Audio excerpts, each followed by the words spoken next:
Muy buenos días, aventureros, conquistadores y guías mayores. Feliz inicio de semana.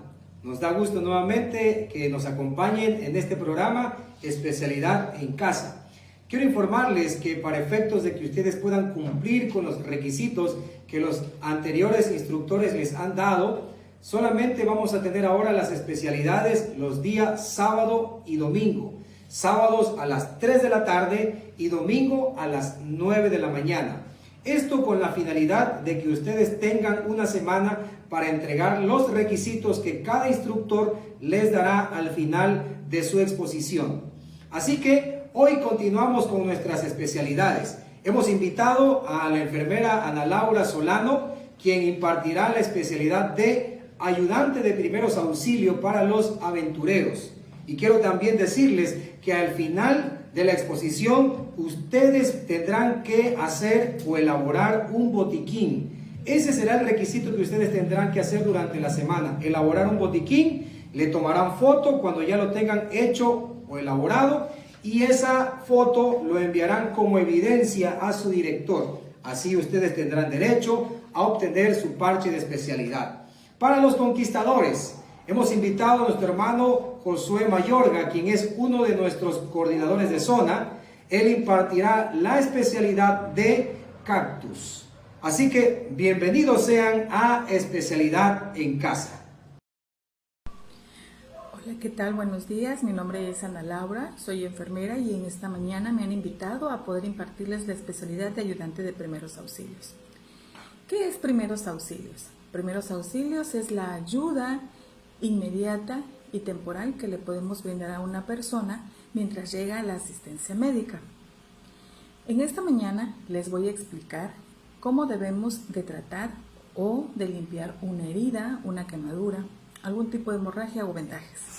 Vamos a iniciar por la limpieza adecuada de una herida.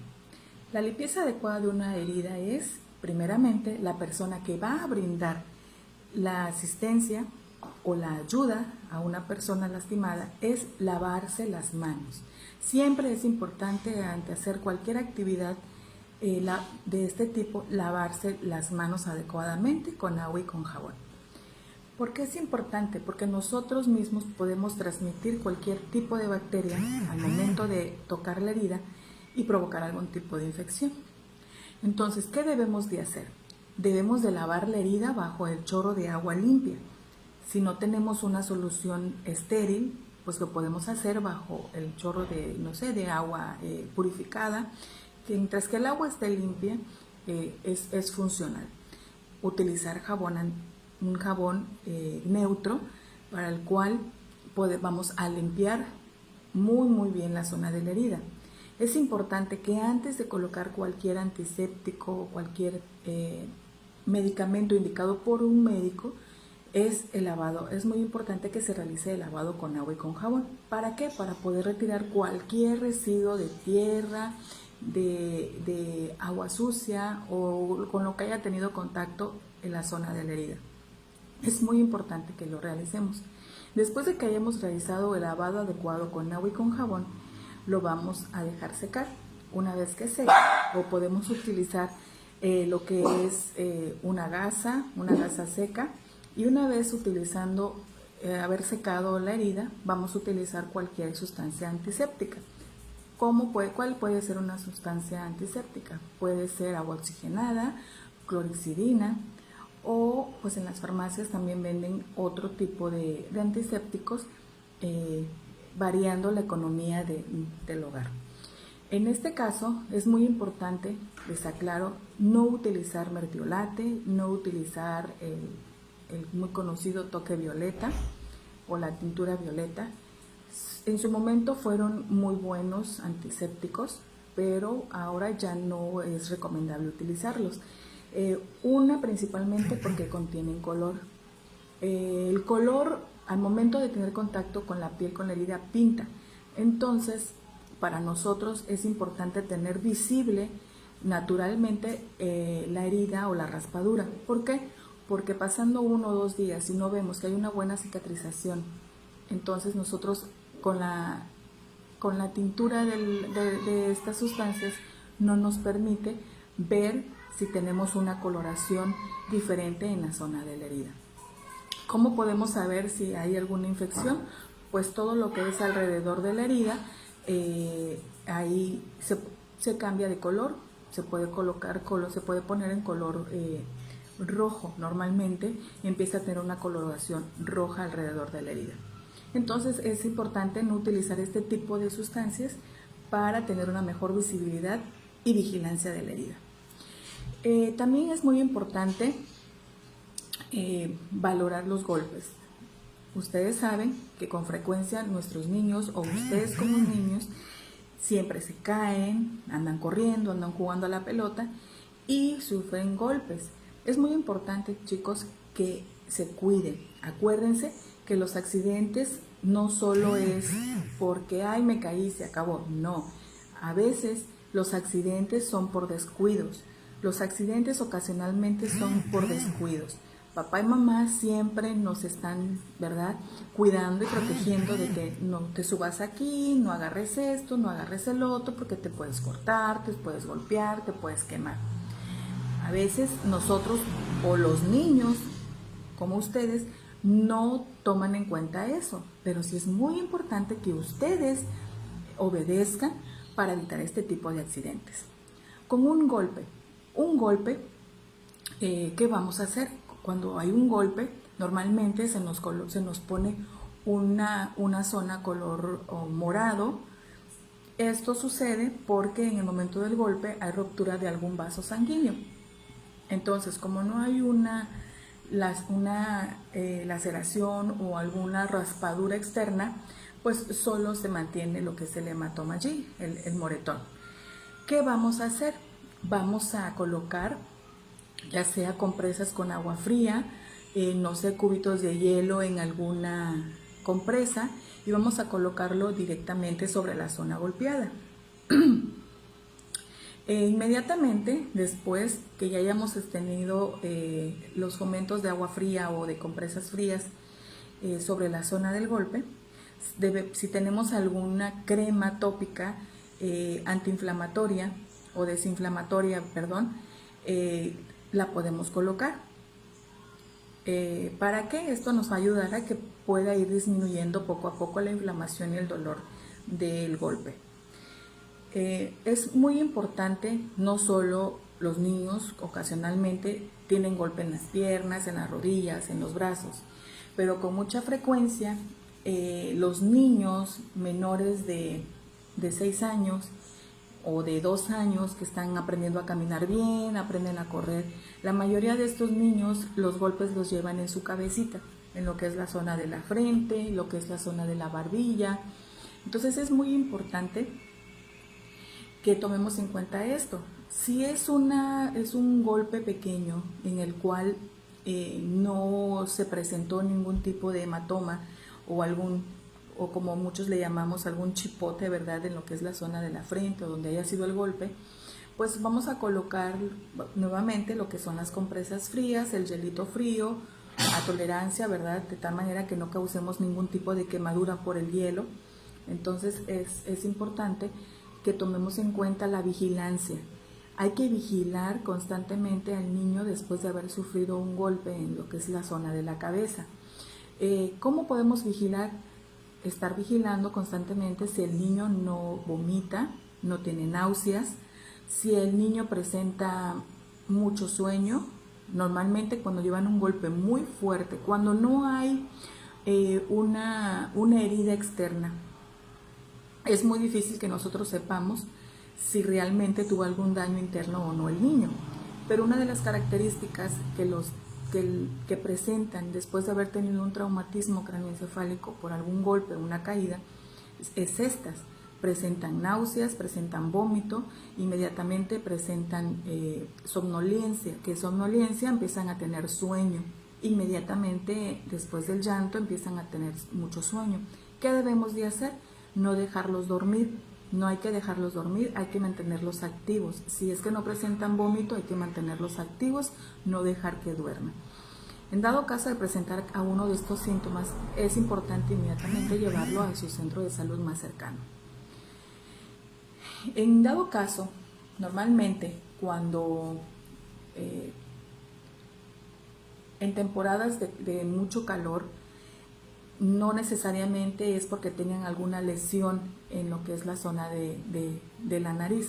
Pasando a otro tema, en este caso, alguna hemorragia nasal. Este es otro tema que con frecuencia ocurre en los niños.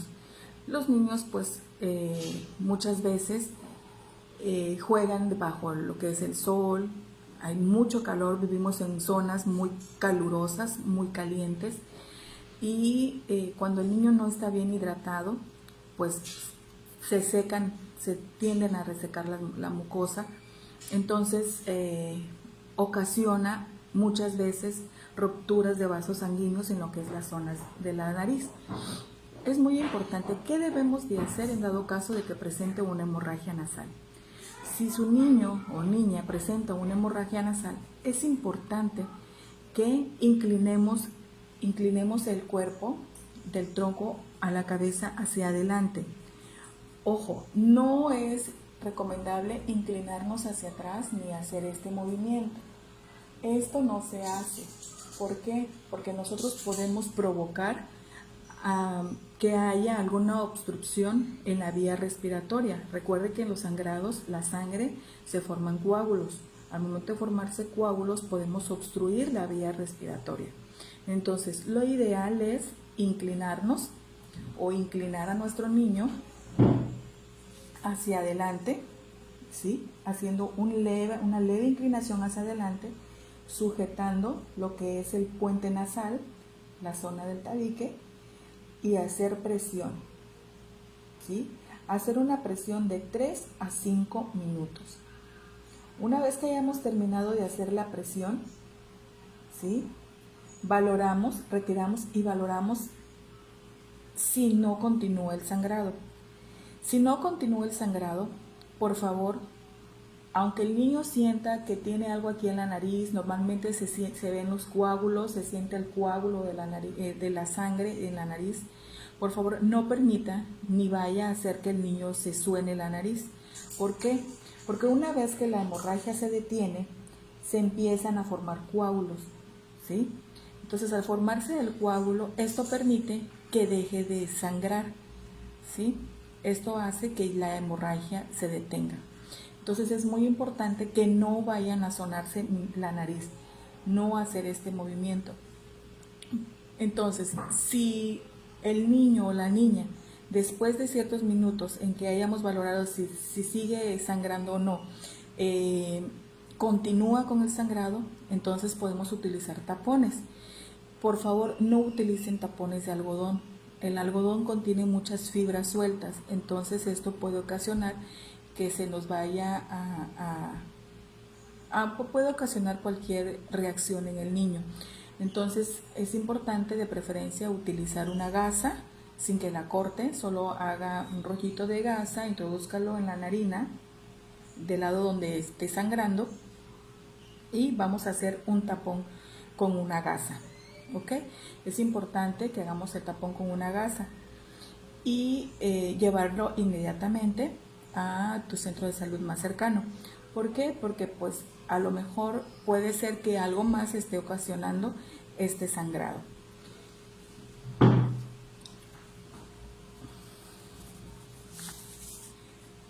Otro de los temas muy importantes o con mayor frecuencia que ocurre en nuestros hogares o con los niños son las quemaduras. Existen 3 tipos de quemaduras, 3 grados de quemaduras: primer grado, segundo grado y tercer grado. En el primer grado, las quemaduras solo pueden ser ocasionadas incluso por el sol, ¿sí? Coloración roja en la piel, puede provocar un poco de ardor o dolor, deshidratación de la piel también por este tipo de quemaduras. Lo único que debemos de hacer es poner crema hidratante en la zona de la quemadura, y en dado caso que haya sido una quemadura leve por calor directo, por ejemplo, que dejamos la sartén puesta y la tomamos del mango y nos quemamos la mano solo por el contacto con el calor, estas son quemaduras de primer grado. ¿Qué debemos de hacer? Si es quemadura por sol, solo hidratar la piel con una crema hidratante. Y si es una quemadura directa, pues lo que podemos hacer es directamente llevar la zona de la quemadura al chorro de agua. No debemos de colocar nada. Ojo con esto, por favor. No apliquemos remedios caseros en quemaduras. Nada que clara de huevo, nada que tomate, ni poner lo que es pasta dental, por favor, no coloquemos nada de esto sobre las zonas de las quemaduras. Principalmente lo que es la pasta de dientes, por favor, no se coloque, ¿sí? Cuando es una quemadura de segundo grado, las quemaduras de segundo grado tienden a tener una coloración roja, ardor, y en algunas ocasiones, o más bien, se produce unas ampollas, ¿sí? Unas ámpulas de agüita. Entonces, también hay que llevarlo directamente al chorro de agua por unos minutos, dejar que corra el agua, sobre la zona quemada, para que disminuya lo que es el calor al momento de tenerla debajo del agua. Por favor, no coloquen, nuevamente les recalco, no les coloquen ningún tipo de ungüento ni remedios caseros. ¿Por qué?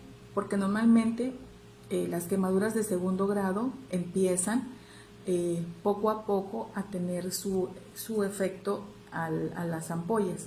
Entonces no sabemos si se le va a hacer pequeña, si se les va a hacer grande, toda la zona de la quemadura o solo cierta zona de la quemadura se va a ampollar. Entonces, si nosotros la cubrimos con algún ungüento o con pasta dental, ¿qué va a pasar? No vamos a tener una buena visibilidad de la zona afectada. Y en dado caso que sea necesario llevarla a un centro de salud o nosotros mismos tener que limpiarle nuevamente o lavarle nuevamente la zona afectada, al momento de querer quitar el exceso de crema o de pasta dental, ¿qué vamos a hacer? Podemos provocar lesionar la zona afectada y causarle mucho dolor a la persona, ¿sí? Entonces es importante que no coloquemos ningún tipo de ungüento ni remedios caseros, ¿ok? Siempre, si vamos a utilizar algo de medicamento para la zona afectada, que sea algo indicado por nuestro médico, ¿sí? Que sea por prescripción médica de preferencia. ¿Qué puede pasar con las ampollas? Las ampollas, por favor, no las vayan a picar. Muchas veces nos dicen, ay, pícale la ampolla, pícale con una agujita para que se salga el líquido y esa telita se le va a pegar y ya. No. Tiene el porqué. El líquido de las ámpulas, ¿sí? Es un efecto normal por naturaleza y tiene su beneficio en la zona afectada. Poco a poco se va a ir absorbiendo, hidratando la zona afectada, ese mismo líquido. Entonces, poco a poco sola se va a ir disminuyendo, se va a ir absorbiendo ese líquido y la telita que se ve encima, que es una capa de nuestra piel, va a ir adheriéndose nuevamente a la zona afectada de la herida por quemadura y esa es la que va a hacer que empiece a cicatrizar la zona. Entonces es muy importante que no la retiremos, ni retiremos el líquido, ni retiremos la capa superficial de la ampolla, ¿ok?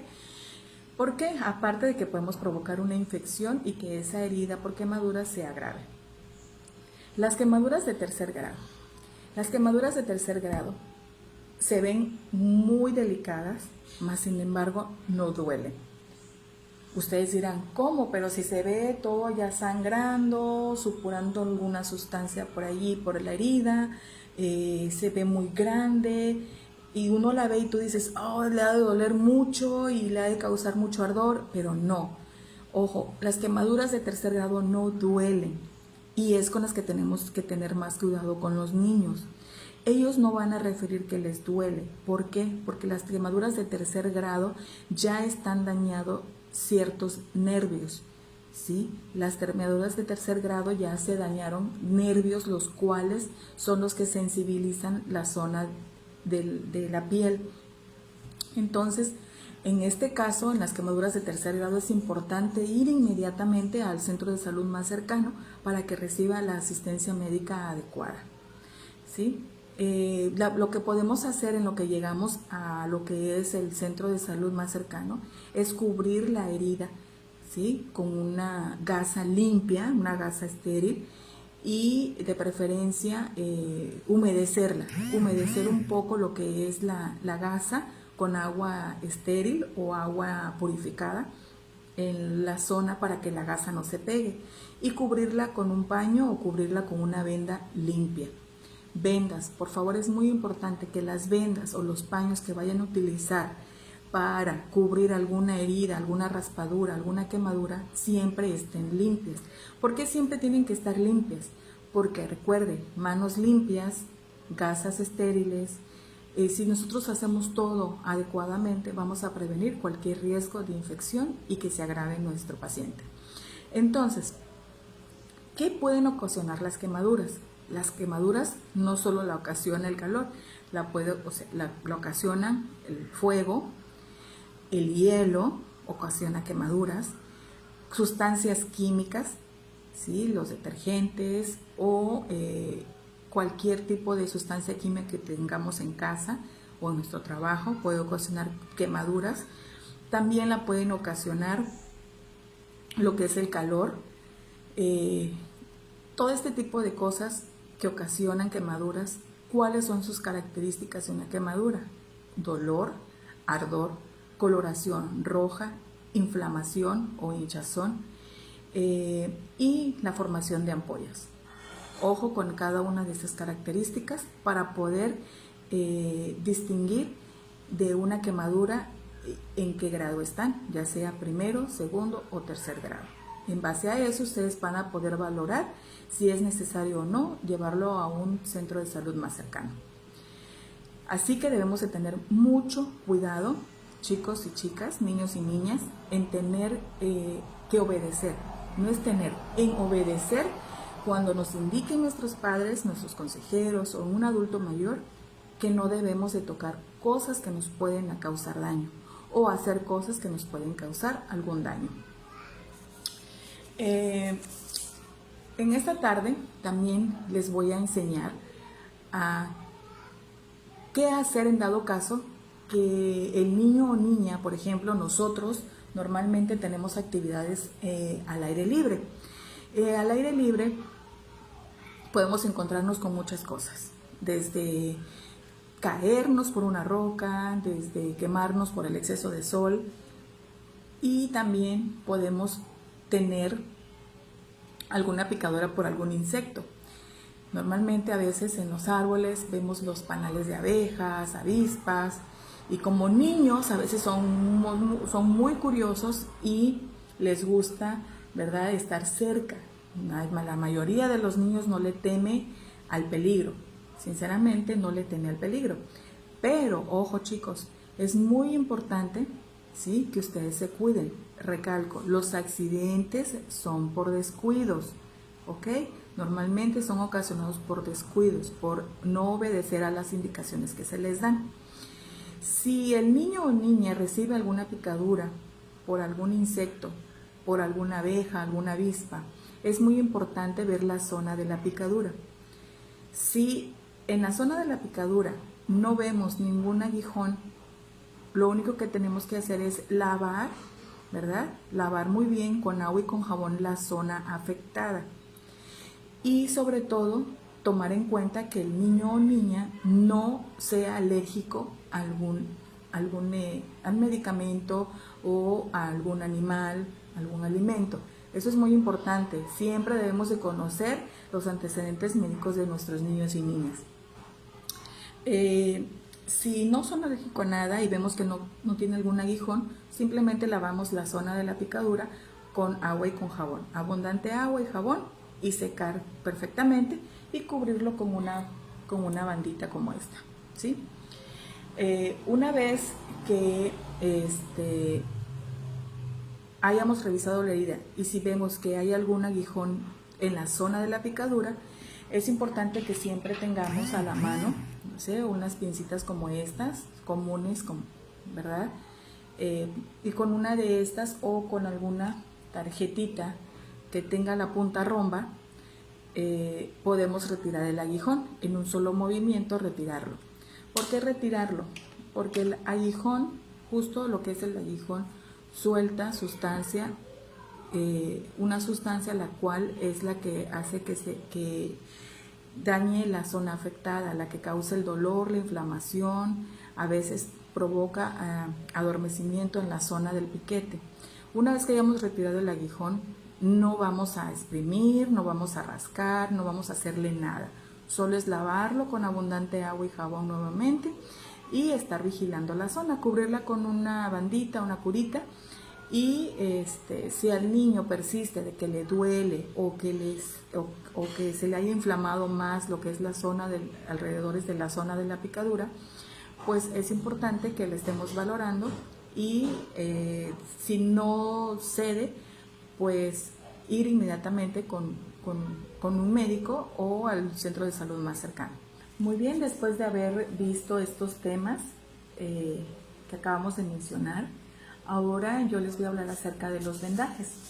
Los vendajes son muy importantes o son necesarios cuando hay que inmovilizar algún miembro afectado. ¿Por qué es importante vendarlos? Porque esto ayuda a disminuir el dolor, ayuda a prevenir que la inflamación aumente y también ayuda a estabilizar el miembro afectado en caso de ser necesario trasladarse a un hospital o al centro de salud más cercano. En esta mañana les voy a enseñar por medio de unas imágenes 3 tipos de vendajes. El vendaje que es en lesiones más comunes en los niños, que son en lo que es el codo, rodilla, en lo que es la zona de la muñeca, en la mano, lo que es la zona del pie, en el tobillo. Entonces estos pequeños vendajes o estos vendajes van a ser de mucha utilidad para cada uno de ustedes y es importante que lo practiquen en casa con sus niños. No solo ustedes elaborarlos, sino también tratar de enseñárselos a sus niños. Una vez que ustedes los hayan realizado, podérselos enseñar a sus niños para que ellos también aprendan a elaborar este tipo de vendajes. Son vendajes muy sencillos y la verdad que son muy fáciles de aprender para ellos. Anteriormente di esta especialidad y ustedes, si ustedes hubieran estado y hubieran visto lo impresionante que son los chiquillos, los niños en aprender con facilidad estas actividades. Entonces todas estas cosas son fáciles de aprender si las ponemos en práctica en casa. Entonces, el primer vendaje que vamos a ver va a ser el vendaje de el codo, o lo que es el brazo. Vamos a pedirle al niño que por favor, o a la persona que tenga su brazo lesionado, haga una pequeña flexión en lo que es la zona del antebrazo, el codo. ¿Para qué? Para por nosotros poder iniciar nuestro vendaje. Las vendas tienen una forma de cómo sujetarlas. Es importante que las sujetemos, ¿sí? La parte interna, de adentro hacia afuera, ¿sí? No la vamos a tomar así para vendar, se va a tomar así, ¿ok? ¿Por qué? Porque si nosotros la tomamos así, al momento de ir vendando, estiramos y podemos hacer una buena sujeción, poder apretar bien la venda, ¿ok? Poder tener presión en lo que es en el vendaje. Si nosotros la vamos haciendo así, no tenemos una buena sujeción de la venda y por lo tanto no podemos sujetar bien o apretar la venda a la zona que queremos que no se inflame más. Entonces la posición correcta para sostener la venda es esta, ¿ok? Hacia afuera, ¿ok? Entonces, ¿qué vamos a hacer? Vamos a colocar el vendaje y siempre vamos a empezar del interior hacia afuera, de adentro hacia afuera. Entonces vamos a empezar aquí y vamos a ir haciendo este vendaje y vamos a hacer en forma circular dos vueltas, ¿ok? Vamos a sujetar el brazo del niño o la pierna o el pie lesionado, siempre asegurándonos que el pequeño, el niño o la persona lesionada esté cómoda, ¿sí? Colocarlo en una posición, sentarlo, parado o acostado, como gusten, pero que sea una posición cómoda para él, mientras se venda cuidadosamente, ¿verdad? Les comentaba que el rollo de la venda lo vamos a hacer hacia afuera, lo vamos a hacer en lo que es esta zona hacia afuera. Esto es para que nosotros podamos correr bien el vendaje y podamos tener una buena sujeción al momento de apretarlo. Si nosotros llevamos el rollo hacia adentro, les comentaba, no controlamos bien lo que es la tensión del vendaje. No podemos controlar bien lo que es la tensión y por lo tanto al momento de querer irla desenrollando se nos va a ir aflojando el vendaje y es lo que no queremos. Queremos mantener una buena fijación del vendaje. En los dedos y en dedos, brazos y piernas, el miembro siempre se debe de vendar de abajo hacia arriba, ¿sí? De abajo hacia arriba, ¿ok? Igual que lo que es lo que es en la zona de las manos, siempre de aquí, de lo que es de abajo hacia arriba, ¿ok? Y de dentro hacia afuera, como les comentaba, de la zona interna hacia afuera, ¿ok? En las manos y en los pies es muy importante que dejemos al descubierto las yemas de los dedos, ¿ok? Y lo que son las uñas, siempre debemos de dejarlas al descubierto, porque más que nada, siempre y cuando que no tengamos alguna lesión en lo que son las yemas y lo que son la punta de las yemas de los dedos, las podemos dejar descubiertas. Si hay alguna lesión, pues sí hay que cubrirla para evitar que haya un tipo de infección. ¿Por qué? Porque por medio de las yemas de los dedos y las uñas nosotros podemos ver la coloración o la irrigación sanguínea de los dedos. Entonces, si no vemos que haya una adecuada coloración o de llenado capilar en los dedos o en las uñas, quiere decir que estamos colocando un vendaje demasiado apretado y no estamos permitiendo que haya una buena circulación en nuestra mano. Entonces, ¿qué debemos de hacer?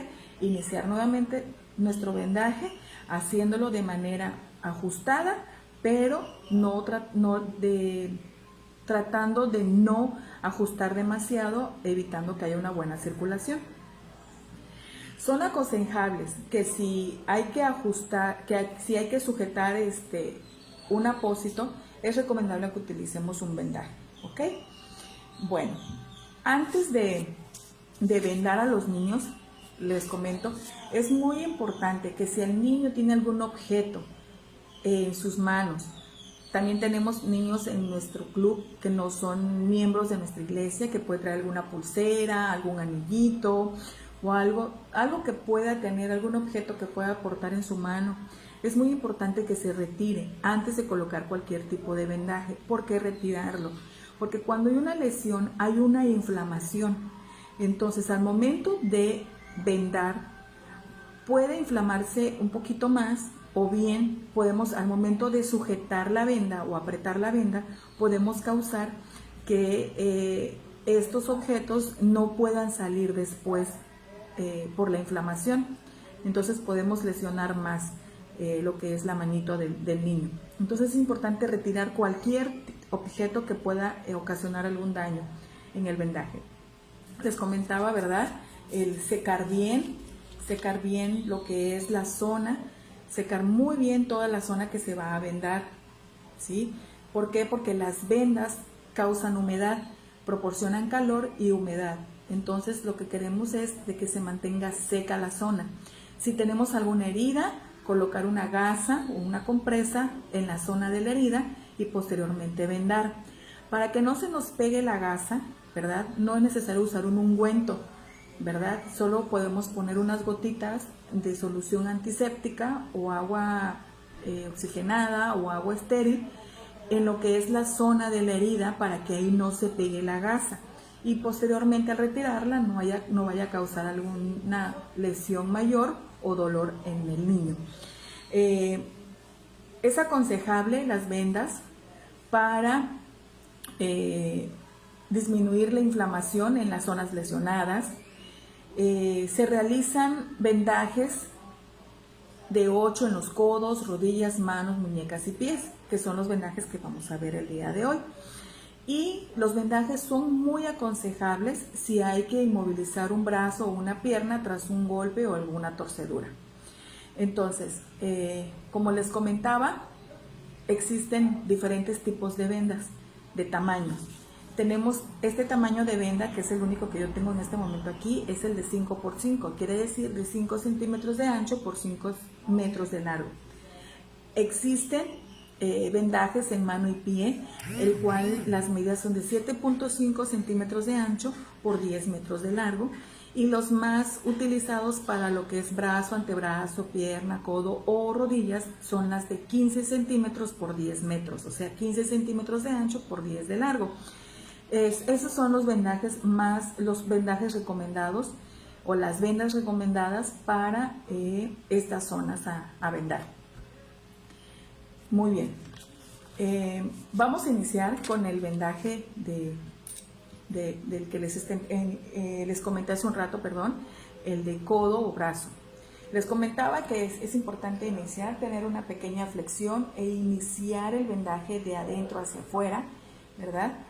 Y cuando empecemos vamos a sujetar y vamos a hacer dos vueltas en lo que es la zona de la articulación, el codo, y posteriormente vamos a continuar, vamos a ver esta imagen. En esta imagen, cuando ya la cabeza de la venda esté en la parte interior de la extremidad, ¿verdad? Vamos a dar una vuelta, lo que es la articulación y el codo, y después de una vuelta, lo que es en torno al antebrazo, o en dado caso que no estén en el brazo y estén en la zona de la rodilla, podemos hacer una vuelta en lo que es la zona de la rodilla, lo que es la articulación, y iniciar irnos hacia el antebrazo o hacia la pantorrilla. Cuando el rollo de la venda esté en la parte interior de la extremidad, la venda y en la articulación, o la venda o en el antebrazo o el muslo, ¿sí? En esta imagen, ¿verdad? Vemos cómo se va haciendo este vendaje. Vamos a tomar a Daniela como maniquí en esta ocasión y vamos a colocar de la parte interna, les comentaba el vendaje, de la parte interna hacia afuera, y vamos a dar dos vueltas, dos vueltas. Posteriormente, ¿qué vamos a hacer? Les comentaba que vamos a empezar a hacer el rollo de la venda hacia la parte interior de la extremidad. Una vez que hagamos esto, vamos a repetir este movimiento tapando cada vez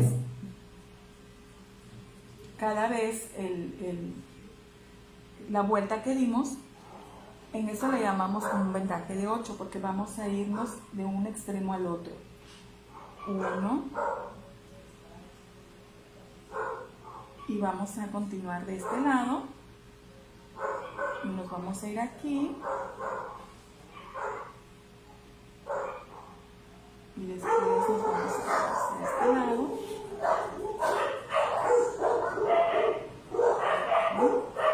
Posteriormente,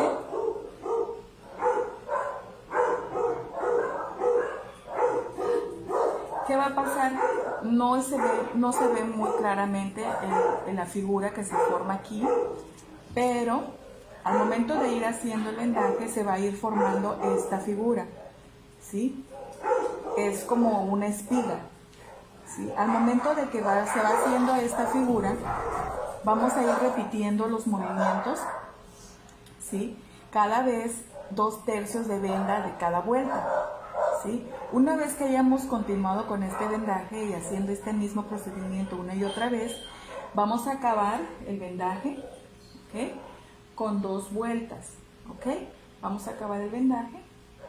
1, 2, con 2 vueltas. Si no terminamos lo que es el rollo de la venda, podemos cortar o terminamos la venda en el mismo vendaje sin ningún problema. Cortamos y sujetamos ya sea con los mismos broches que contiene la venda o podemos fijarlo con cinta, ¿ok?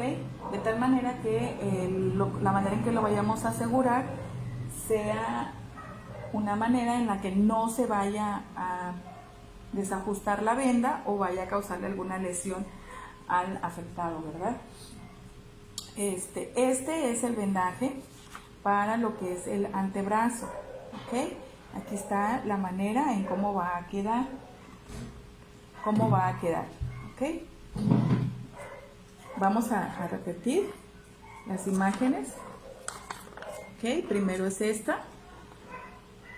Iniciamos y empezamos a dar vueltas en la venda de tal manera, en el antebrazo, de tal manera quede la forma en espiga, ¿ok? Y finalmente va a quedar de esta forma, ¿ok? Sinceramente no hay nada mejor para explicar los vendajes que estar en físico, ¿verdad? En la práctica, para poder aprenderlos correctamente. Ahora vamos a ver lo que es el vendaje de la muñeca.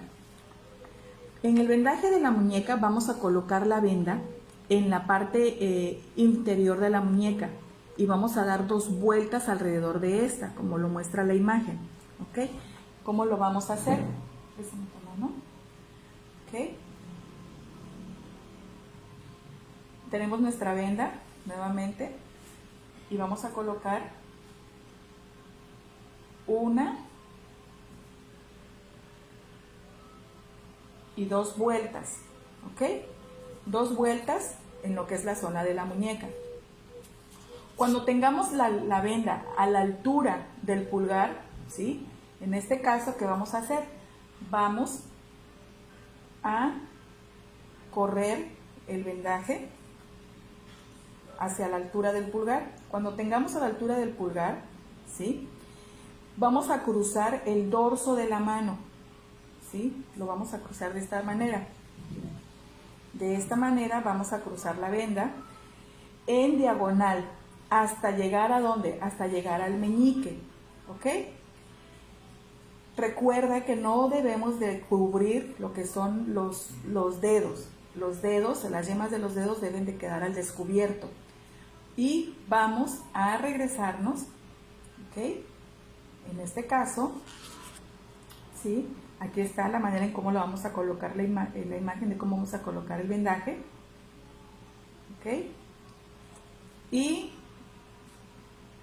una vez hecha esto, vamos a pasar la venda por la mano en línea recta hasta el dedo índice, ¿ok? El pulgar no se venda, el pulgar queda descubierto, ¿ok? Vamos a pasar hasta el dedo índice nuestra venda y vamos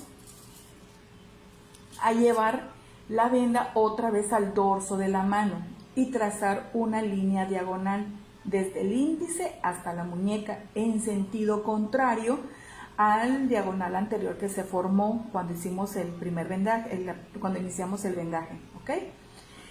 Vamos a dar una vuelta a la muñeca y vamos a regresar a hacer el mismo diagonal en el dorso sobre la primera que se hizo.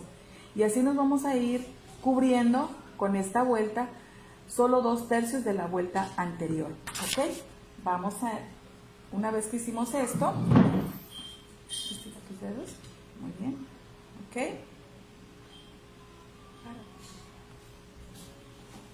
¿Ok? Vamos a regresar al mismo que hicimos anteriormente, ¿ok? Y vamos a regresar aquí arriba. Y así nos vamos a ir sucesivamente, ¿ok? Con el vendaje. Cuando ya terminemos de vendar, ¿ok? Esa es la forma en que queda arriba. Queda en la forma de un 8, perdón, de un 8, si ustedes ven. Entonces es donde nosotros vamos a repetir este movimiento una y otra vez, cubriendo cada vuelta a 2/3 de la venda hasta que la mano quede completamente vendada. Obviamente dejando los dedos externos. Vamos a acabar este vendaje dando 2 vueltas. 2 vueltas en la zona de la muñeca. 1 y 2. ¿Ok? Si no nos terminamos el rollo de la venda, cortamos y sujetamos con una grapa, la grapa que trae nuestra venda, o bien aquí está el brochecito de nuestra venda, o bien con un seguro o con una cinta adhesiva, con una cinta. ¿Ok? Este es el vendaje para lo que es la muñeca o la mano. Les voy a mostrar ahora el vendaje del pie. ¿Ok?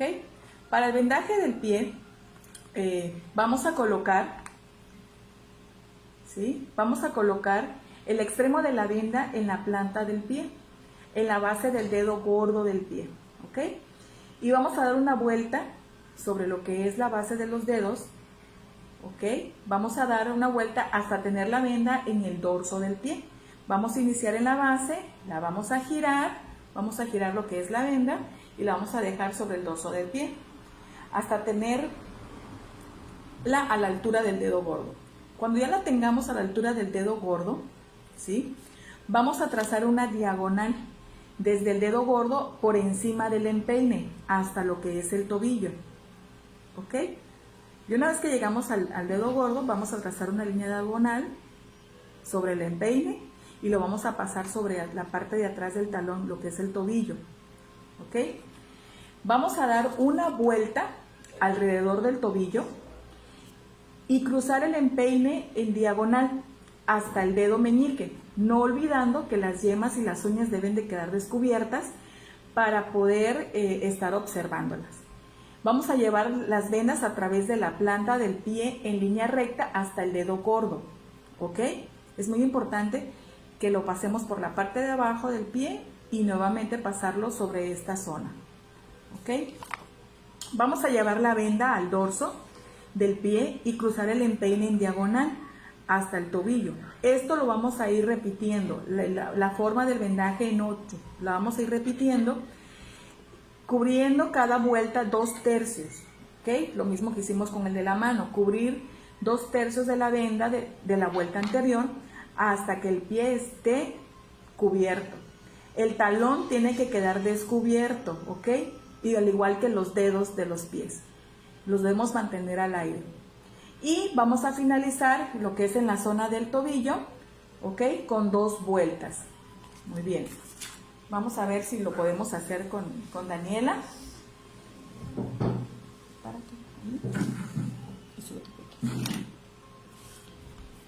Vamos a procurar hacerlo. A ver, vamos a pedirle que suba su pie aquí. Muy bien. Vamos a ver si podemos acomodar aquí esto. Ok, vamos a iniciar en la parte de abajo del pie, del dedo gordo del pie ¿sí? Y vamos a empezar a dar vuelta a nuestra venda, una vuelta, haciendo una sujeción. Y una vez que estemos en esta zona del pie, perdón, discúlpenme, es que la agarré al revés.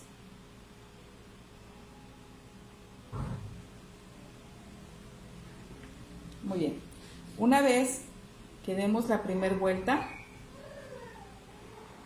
¿ok?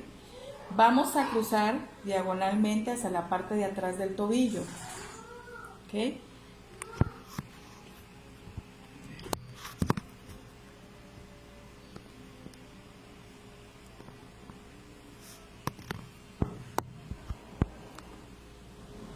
La parte del tobillo. ¿sí? Y vamos a hacer el vendaje y lo vamos a pasar por debajo, ¿sí?, de nuestro pie y empezar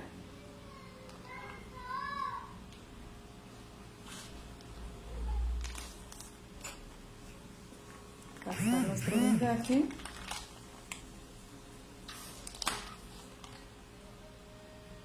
Y así sucesivamente ir realizando nuestro vendaje. Vamos a finalizar dando 2 vueltas en la zona de nuestro tobillo. Cortamos, o si nos terminamos la venda, la fijamos con un seguro o con uno. Si ustedes pueden ver, vamos a ver si podemos acercar, si se puede visualizar la forma que se realiza o que se forma al momento del vendaje, es como una espiga, igual de la misma manera como se formó en la mano o en la muñeca, de la misma manera como se formó en el codo, ¿sí? Esta es la técnica del vendaje del pie o el tobillo. Es muy importante que tengamos mucho cuidado con los vendajes, porque hay que tener una buena circulación también al momento de colocar los vendajes. Siempre hay que observar, después de finalizar un vendaje, debemos de observar los dedos de los pies o la mano para cerciorarnos de que la circulación sanguínea es buena. Esto es muy recalcado, es muy recomendable que siempre tengamos que valorar esto. Tenemos que estar observando el área vendada cada 10 minutos y después, pasando ya las horas, pues por lazos menos consecutivos, estarlo valorando de tal manera de que el vendaje no ocasione mucha presión por alguna inflamación, ¿ok? Entonces, para valorar el color, la coloración, siempre hay que apretar la uña, lo que es la uña. Si la circulación es buena, se pondrá blanca, nuestra uña se pondrá blanca, y al momento de soltarla inmediatamente va a recuperar su color. En la sensibilidad, si no hay una buena circulación, los dedos se van a empezar a adormecer. El niño empieza a sentir como pinchadas en las yemas de los dedos, cosquilleos, hormigueos. Entonces es importante eso quiere decir que hay que aflojar un poco el vendaje. La temperatura, también cuenta mucho la temperatura. La temperatura de los dedos no deben de mantenerse frías, ¿ok? Si se empiezan después de vendaje, la temperatura de los dedos es fría, eso quiere decir que nuestro vendaje está muy ajustado también. Por favor, ojo, siempre al finalizar el vendaje es colocar un broche, un seguro o una cinta para sujetar el vendaje. No vayan a hacer un nudo. ¿Por qué? Porque cuando hacemos un nudo, al momento de apretar el nudo, podemos ajustar demasiado el vendaje. Si algo no va bien, lo recomendable es quitar el vendaje y volver a vendar. Una vez tomado cada uno de estos casos que en esta mañana les expliqué resumidamente, es importante que en nuestros hogares siempre tengamos un botiquín. El botiquín es muy importante, mínimo tener un botiquín básico en casa. ¿Qué lleva un botiquín básico? Un botiquín básico lleva cinta adhesiva, debemos de tener tijeras, una tijera exclusiva. Si no tenemos esta, es una tijera de hospitalaria, clínica. No es necesario que tengamos una de estas, podemos tener cualquier otro tipo de tijera, más sin embargo que sea exclusivamente para nuestro botiquín. Y después de cada uso, desinfectarla correctamente con agua estéril, lavarla con agua y con jabón, con alcohol, limpiarlas, ¿ok? Debemos de contener en nuestro botiquín un termómetro. Es importante que utilicemos un termómetro. Los termómetros de mercurio son muy difíciles de leer para algunas personas, especialmente a los niños. A veces es difícil que aprendan a leerlos rápidamente. Mas sin embargo existen los termómetros digitales que podemos obtener uno también y tenerlo dentro de nuestro botiquín, ambos, ¿ok? También es importante que tengamos las banditas, las que les mostré al principio, banditas de diferentes tamaños, se utilizarán dependiendo la lesión o el tamaño de la herida que tengamos. También es importante que tengamos gasas, ¿verdad? Gasas estériles, ¿sí? Gasas estériles en nuestro botiquín. Debemos de tener algodón, tener alcohol, agua oxigenada, vendas, ¿sí? Yo ahorita pues nada más tenía a la mano una venda de 5 centímetros, pero es importante que tengamos vendas de los 3 tamaños diferentes. Soluciones antisépticas en spray, de preferencia, y jabón líquido. Jabón líquido, de preferencia un jabón líquido neutro, ¿verdad? Y agua. Si no tenemos, podemos conseguir agua estéril en las farmacias. También venden agüitas estériles de medio litro, de 250 mililitros, para poderlas tener a la mano en nuestro botiquín. O bien tener agua purificada siempre para poder tener una buena higiene en nuestras lesiones. Podemos agregar en nuestro botiquín unas pincitas, ¿verdad? Para eso de los piquetes por avispas o abejas. Entonces, para mí esto es algo básico en un botiquín en casa. ¿Por qué? Porque pues si son lesiones o leves, no necesitamos más. Podemos agregar en nuestro botiquín alguna crema desinflamatoria. Existen cremas desinflamatorias y cremas cicatrizantes que son de libre venta en las farmacias. Estas las podemos tener para poder desinflamar lo que comentábamos hace un rato, lo que son los golpes. Yo tengo,